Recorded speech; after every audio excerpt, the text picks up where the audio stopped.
You think your job is weird? You think sitting through another pointless meeting or answering 100 emails is strange? Oh, you have no idea.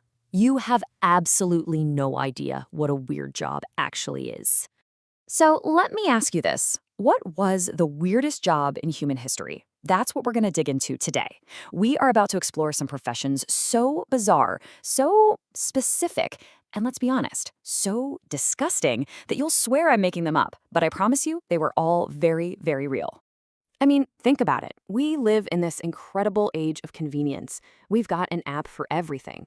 But just try to imagine a world with none of that. No plumbing, no alarm clocks, no one checking if your food is safe to eat.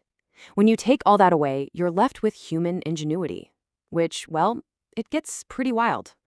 And we're going to start at the bottom. And I mean that literally. Let's get our hands dirty and talk about some of the filthiest paychecks anyone has ever earned. First up, let's meet the gong farmer. Now, that sounds almost respectable, right?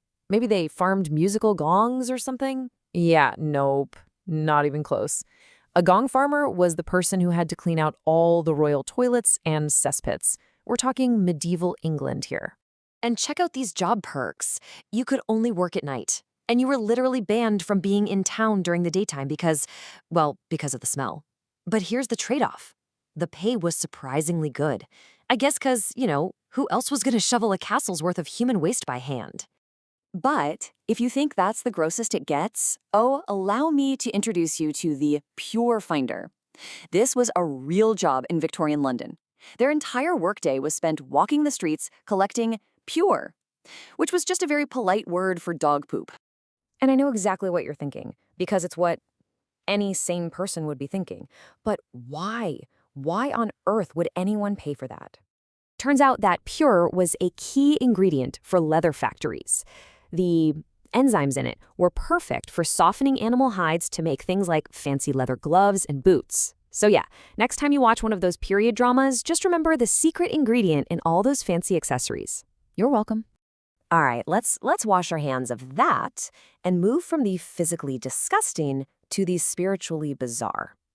This section is all about outsourcing your soul. I want you to meet the sin eater. This was a real, though pretty outcast profession in parts of Britain. The job description was kind of simple. If someone you loved died before their last confession, you could hire this person to ritually eat their sins, just to make sure they got into heaven. And the ritual itself was chilling.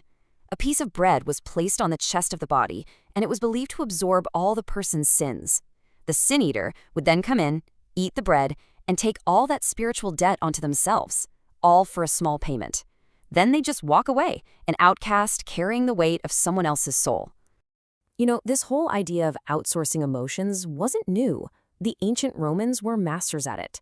At a rich person's funeral, you could hire professional mourners to cry and wail and show everyone how much this person was missed.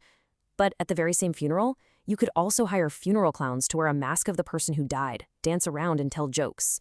It was like performance art for the afterlife, and they both got the same paycheck. Okay, let's shift gears from the spiritual to the mechanical, or more accurately, to the people who had to be the machines. Welcome to human gadgets of the past. Okay, picture it. It's the Industrial Revolution. You gotta be at the factory at dawn, but alarm clocks aren't really a thing yet. So what do? Simple. You hire a knocker-upper, a literal walking, talking human alarm clock. And their methods were just fantastic. They'd walk down the dark streets with these super long sticks to tap on bedroom windows. Lived on a higher floor? No problem. They just use a pea shooter to get your attention. And the best part? No snooze button. A knocker-upper would not leave until they saw you were actually up and out of bed. And for another amazing feat of human hardware, let's talk about the urinatores of ancient Rome. And no, it's not what it sounds like. They were elite deep-sea divers. These guys had no scuba gear, no oxygen tanks, nothing. Just their own lungs. They would dive to recover treasure, salvage shipwrecks, and even do underwater military missions. An incredibly dangerous job. But not all these weird jobs were just quirky solutions to everyday problems. Some of them were born from a much darker place, in a world where your job was actually a crime. So, in the 1800s, medical science is just exploding. Doctors realized they needed to understand human anatomy. which means they needed bodies, human bodies, to dissect. The problem was, the law only gave them a tiny number of cadavers to work with, usually from executed criminals. It wasn't nearly enough. And what happens when demand is way, way bigger than the legal supply? You get a black market. And that's where the resurrectionist comes in. It's a very fancy name for a body snatcher. Their entire business model was digging up fresh graves and selling the bodies, no questions asked, to medical schools.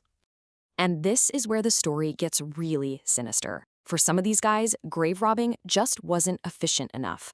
It got so profitable that some stopped digging and started murdering, just creating their own supply. It was a horrifying series of scandals that finally forced society to change the laws. Even some legal jobs were unbelievably dangerous. In the early 1900s, the US government actually created something called the Poison Squad. These were volunteers who agreed to eat meals that were purposely laced with chemicals, like formaldehyde and borax. And it was their suffering, the fact that they got so sick, that gave the government the proof it needed to create the Food and Drug Administration, the FDA. So after all this filth and spiritual weirdness and danger, it's easy to just call these jobs weird. But I think that's missing the point. It really brings up a much bigger question. Were these jobs just strange, or were they absolutely essential? And this difference between what a job sounds like and what it really is, it's perfectly shown by the groom of the stool for King Henry VIII. On the surface, it sounds like the most humiliating job you could possibly have, the king's personal bathroom attendant. But in reality, it was one of the most powerful positions in the entire country. Why? Because this person had private, unfiltered access to the king every single day. That kind of intimacy meant incredible power and influence. And that really is the main takeaway here. Every single strange job we've talked about, no matter how gross or bizarre, solved a real problem for the time. Gong farmers were the sanitation department. Knocker-uppers were the engines of industrial productivity. Even the resurrectionists, as horrible as they were, ended up advancing medicine. These weren't just weird jobs. They were essential.